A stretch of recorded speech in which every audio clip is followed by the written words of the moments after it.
எல்லாரும் வணக்கம். நாங்கள் இப்போ வந்துருக்கோம்னு பார்த்தீங்கன்னா வவுனியா புது பஸ் ஸ்டாண்டுக்கு வந்திருக்கோம். இங்கே நாங்கள் ஒரு தண்ணி போத்தல் ஒன்று வேணும். அந்த தண்ணி போத்தலில் உண்மையிலேயே இதில் அடிச்சிருக்கிற விலை 100 ரூபா.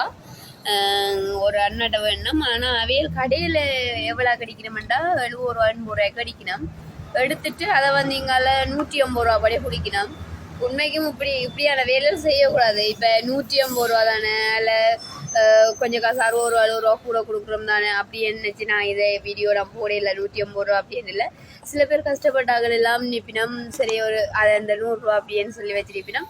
அந்த இடத்துல பார்த்தீங்கன்னு சொன்னால் காசு மட்டும் இல்லை, கொஞ்சம் என்ன நாங்களும் கஷ்டப்பட்டாக்கலாம் அப்படி வச்சுட்டு கேட்கல. இந்த விலைக்கு விற்றால் நாங்கள் போய் அந்த கடையில் விசாரித்தோம். அவைய சொன்னால் தங்கள்கிட்ட வந்து எடுக்கிறது 80 ரூபா 70 ரூபா அப்படி அடிக்கிறோம்ட்டு. இதே இது வரைக்கும் அந்த விலை கட்டுப்பாட்டு பிரிவு என்னும் இப்படியான இதுகளுக்கு நடவடிக்கை எடுக்கல. நீங்கள் நினைக்கலாம் இது என்ன இவ்வளோ பெரிய தொகையோ 150 ரூபா தானே, அது அவன் கஷ்டத்தை விற்கிறோம்னா அவையே கஷ்டத்தை விற்கணும். சரி, அது பிரச்சனை இல்லை, ஒருத்தருக்கு பிரச்சனை இல்லை. ஆனால் அந்த கஷ்டத்தில் வேண்டார்களும் என்ன கஷ்டத்தில் இருக்கிறோம்னு தெரியாது. தாகத்துக்கு தான் தண்ணி வர்றது ஒரு வேளை அடித்த விலைக்கு விற்கலாம். இது அதை விட்டு 100 ரூபா எக்ஸ்ட்ரா வந்து கூட எடுத்து அந்த விலைக்கு விற்கணும்.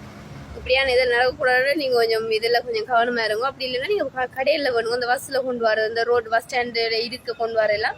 அதை வேண்டாதீங்க. என்ன அவையே தங்களுக்கு ஒரு 10 ரூபா லாபம் வச்சு சரி நடக்கணும். நான் ஒரு 10 ரூபா 20 ரூபா வைக்கிறதெல்லாம் பரவாயில்ல. 60 ரூபா வைக்கிறேன்னு சொன்னால் கொஞ்சமாச்சும் மேனேஜாச்சு வேணும் அவ்வளோத்துக்கு விற்கிறதுக்கு. இப்படியான விஷயங்களை செய்யாதீங்க. நன்றி.